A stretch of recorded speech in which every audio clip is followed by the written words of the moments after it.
Welcome back, folks, to another episode of the 6 Yard Line podcast. You have my co-host and I, Noel. How you doing today? Well, this is take number two because the take number one started and the power went out in my house for an hour and a half. So, um, me and the dog went for a drive to Starbucks to get coffee. That's so I could use their Wi-Fi. Well, you know what? At least we were able to record because you're getting on a flight tomorrow. So, it would have been cutting it close trying to figure out a time to do our review of this past weekend's results. So, with that being said, we won't bother, dilly-dallying conversation. Let's look into the games. Where are we going to start today? All right, well, let's check up the results. It didn't start so brightly. Villa Newcastle wasn't a very entertaining game, I don't think. Right, just the red card was a bit of a bonehead play by Henry Conter, but Newcastle's lack of finishing means they should probably go and buy a striker. The Brighton Fulham game, again, not a lot to really talk about. There's just a 1-1 draw. I didn't think either team looked very exciting. I'm down for starting with Sunderland because 3-0 win at West Ham, and our preview. If you watched our preview show, which did we post it yet? We both had West Ham in the bottom, and we both kind of feel like Sunderland will be there or thereabouts in the relegation battle. But will survive. I picked them to survive. Yes, I just have a feeling. too. And boy, did they show up on Saturday. Like you know what? If you're a team that gets promoted, you're going up against a team that has been here before. You're kind of throwing down the gauntlet to say, hey, we're not just here for everyone to take points off of. We want to stay up. We're going to prove things. And they came out and hammered West Ham. Plain and simple. Like they were the better team from start to finish.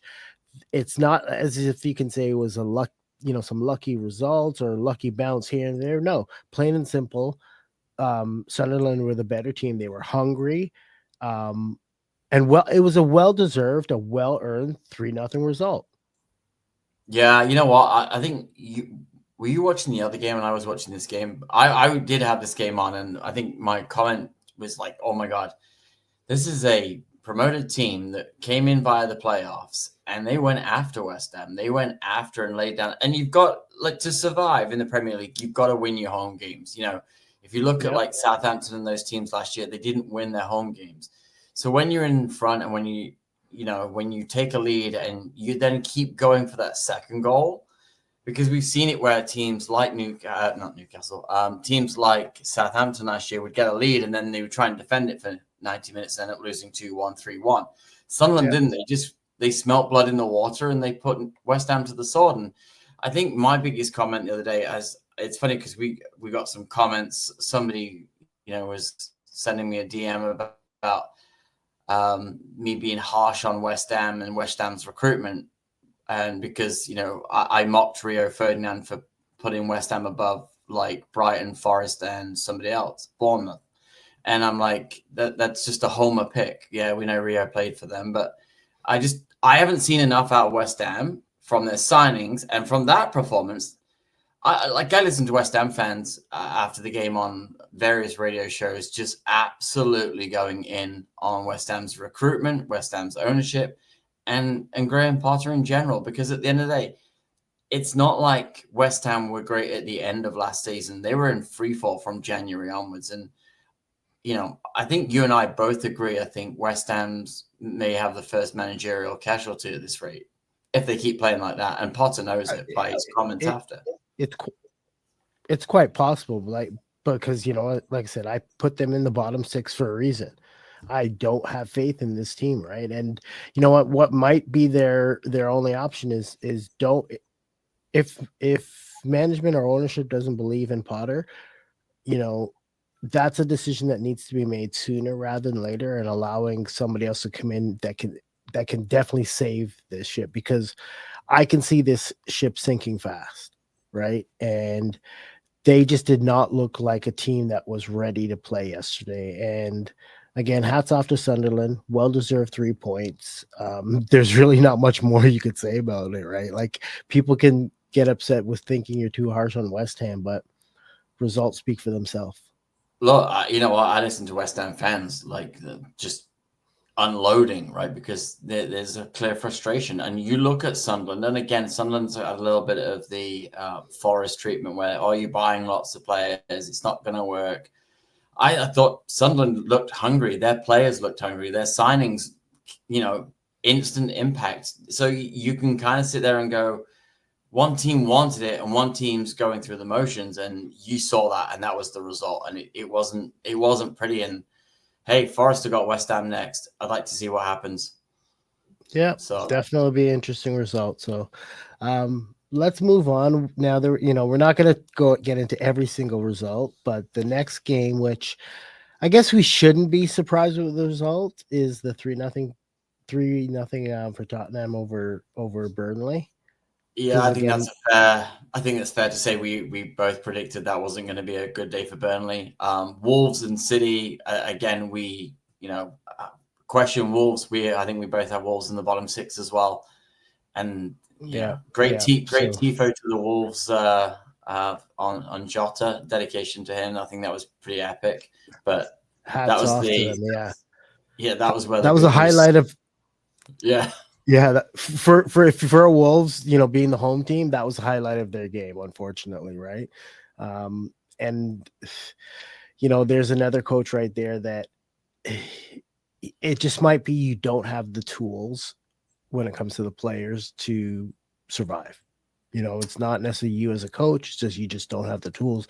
And if they're not willing to spend or if they're not finding the right players, I don't know what it is with them, but at this rate, like I said, I will not be surprised if they're in that relegation battle, and he's going to be one of the coaches on the chopping block. I don't know if he's going to be on the chopping block. I think he might walk. I have the same feeling about Marco Silva at Fulham, right? When there is premium jobs that will end up coming available, because that's what happens. I think some of these coaches will look and go, oh, that team wants to spend and move forward. This team doesn't, and maybe it's an option. Again, Chelsea, Palace, you watched a bit of this. There was an Eze goal that was ruled out.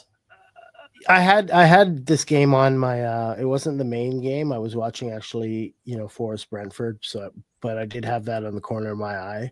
You know what?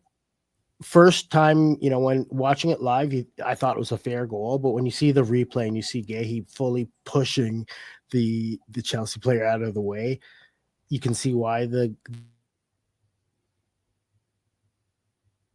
have to be disappointed with that game, because the way Chelsea played in the Club World Cup, I think there was a lot of expectations. They were going to be, coming into the season, they were going to be a team to watch, and they didn't look that threatening against a team like Palace. Now, mind you, Palace plays well against the big teams. They always come ready to play, but at the same time, with all the additions that Chelsea made, it didn't look really threatening in the final third. And, hats off to Palace. They played an excellent game. Might be the last game we see a couple of their players play for Palace. As at the end of the day was the way he was kind of, having a moment with the Palace fans makes you question if he knows that's it for him.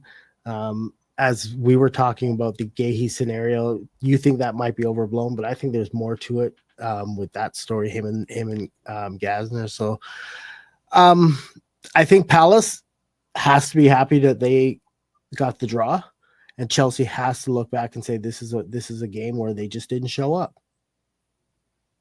Yeah, you know what? At the end of the day, they only spent 250 million on that attack, so I'm sure they will come good eventually.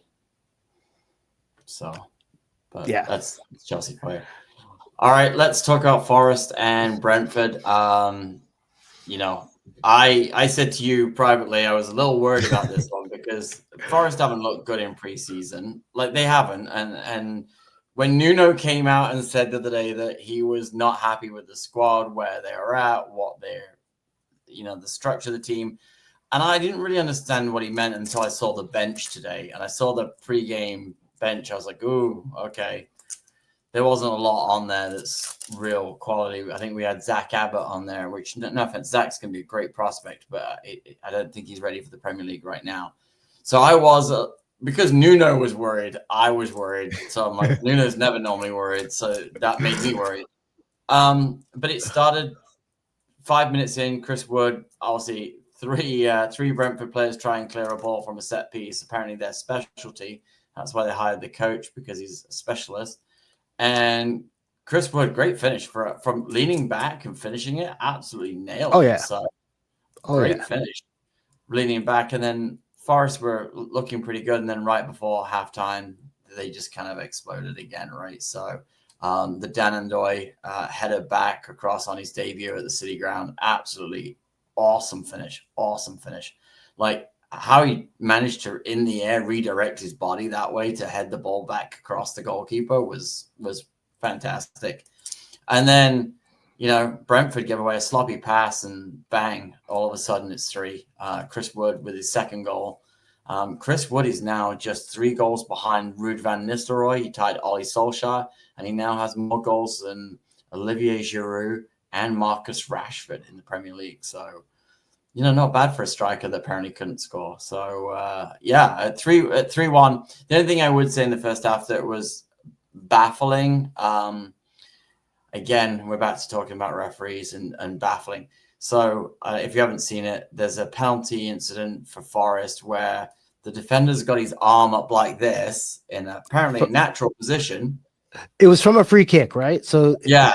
So he whips it in, he sticks his leg up, and then his arm goes up, and his arm hits the ball and deflects the ball. Apparently, it's a natural position, according to Andy Madley. And you're awarded a corner kick. I don't think anybody would have, if that was 0-0 and they gave that, no one would have said anything. I think it was, I felt it was a really dodgy call. And then, obviously, in the second half, Sangari handballs it because he's up battling for the ball, and he does move his arm towards the ball. And I think they're both penalties, but one's given and one's not, which, it's Forest. So you kind of get used to those not calls going that way. But Forest dominated this game from start to finish. There wasn't, the first half, they were absolutely electric. Elliot Anderson, absolutely out of this world in that first half. And I thought he was head and shoulders above everybody. Morgan Gibbs-White, absolutely balling out today. Some fantastic, him and Elliot Anderson together, fantastic link-up play, fantastic flowing football. Forest played a more possession-based game, which is what Nuno's on about, and hence what they're trying to bring in players that can hold that ball and dictate the game. But 3-1, I will take it, and we move on.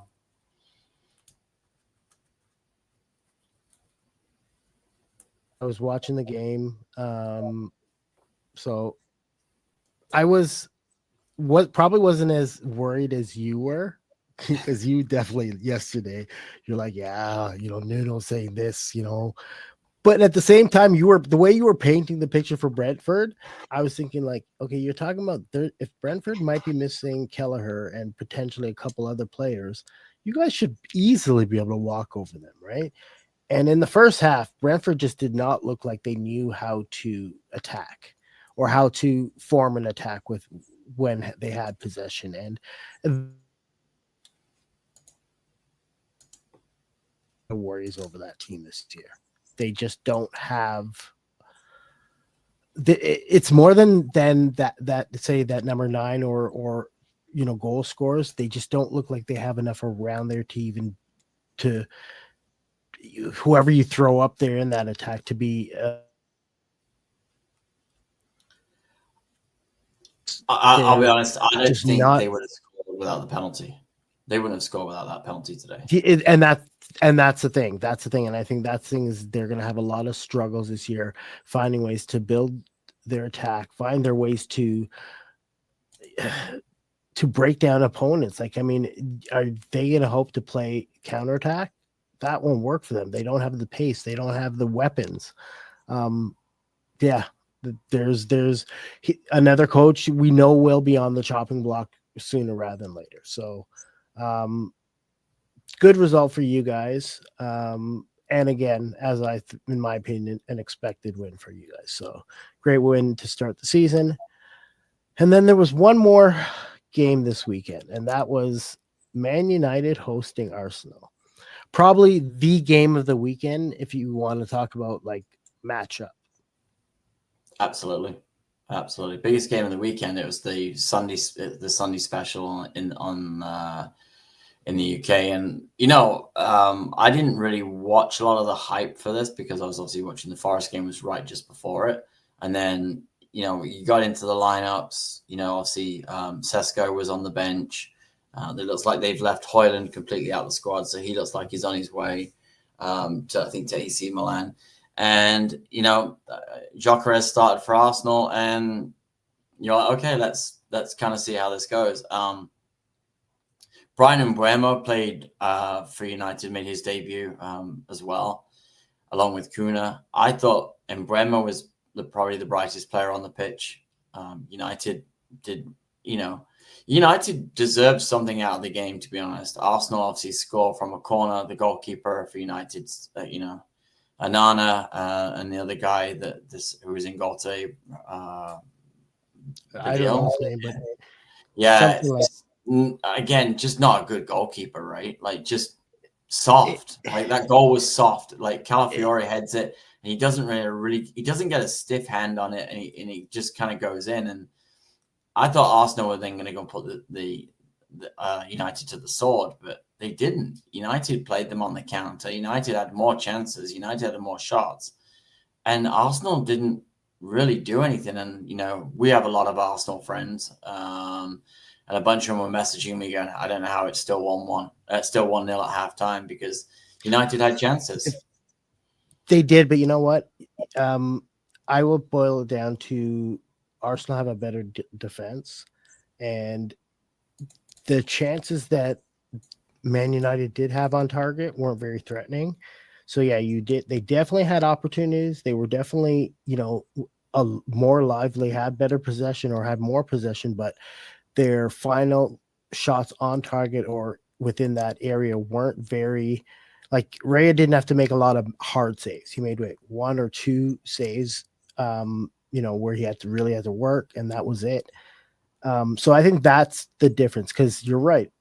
If it was a soft goal, like really soft, a better keeper, who's feels more confident on his line, who's not afraid to get pushed off so easily, or knows how to play for the foul better, where he would have gotten that foul, because it seems as if, I don't know if that's what the goalie was trying to do, because it's like he just swatted at it. And I mean, a ball coming like that, where you're not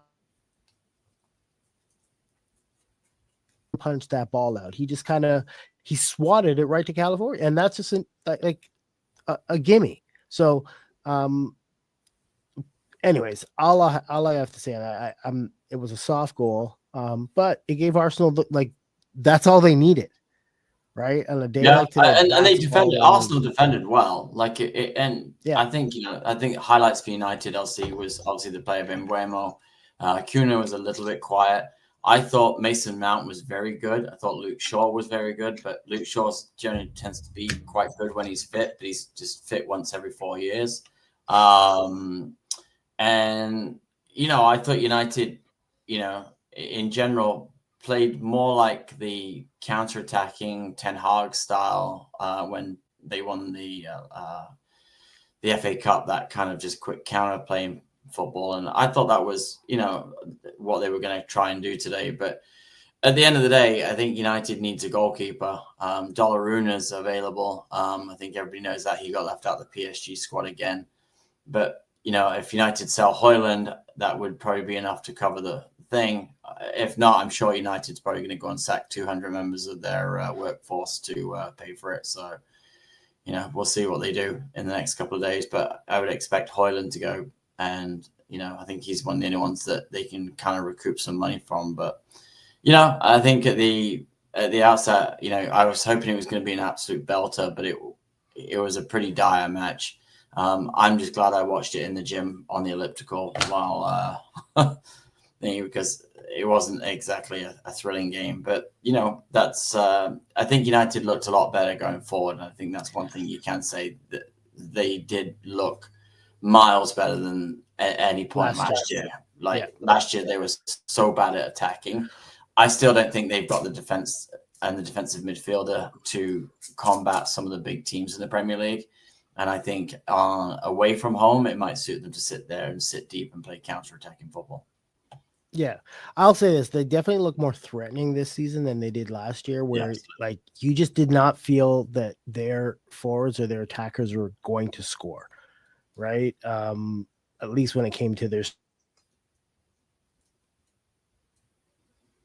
If you're a Man United fan, yeah, you're upset that they lost, but you have to take all the positives. To me, when you look at how they were last year to now, you see a team that's buying into what Amarin wants. He has more of the players that want to play his style and can play in his way.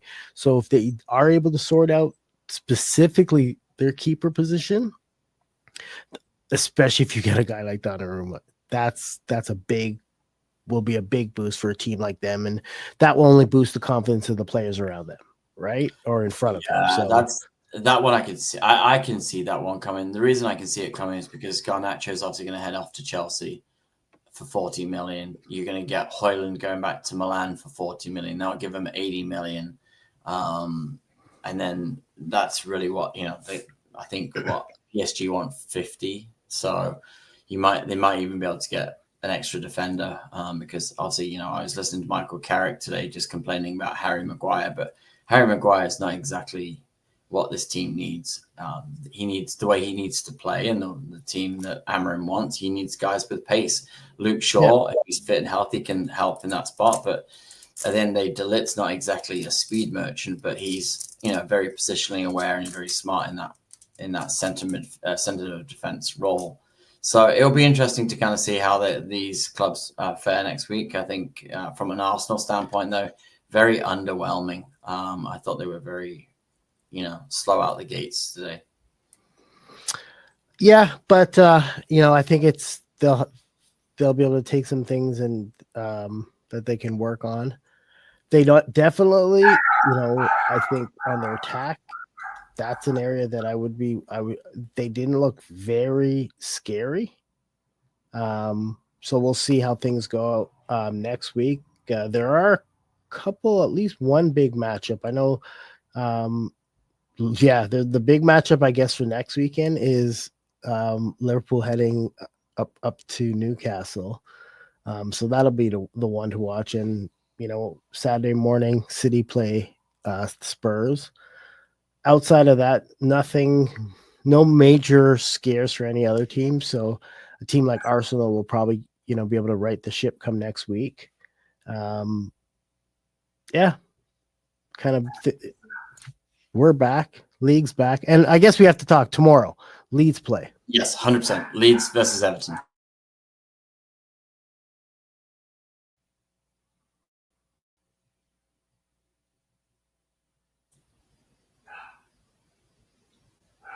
Oh, I think you had maybe it was my system. I think we both froze there. That was fun. So yeah, Leeds Everton tomorrow. I think that's gonna be a banger, right? That's gonna be if I'm Leeds though, I would look at that game tomorrow and go, you know what? We it's a good place to get 3 points. Yeah. Right?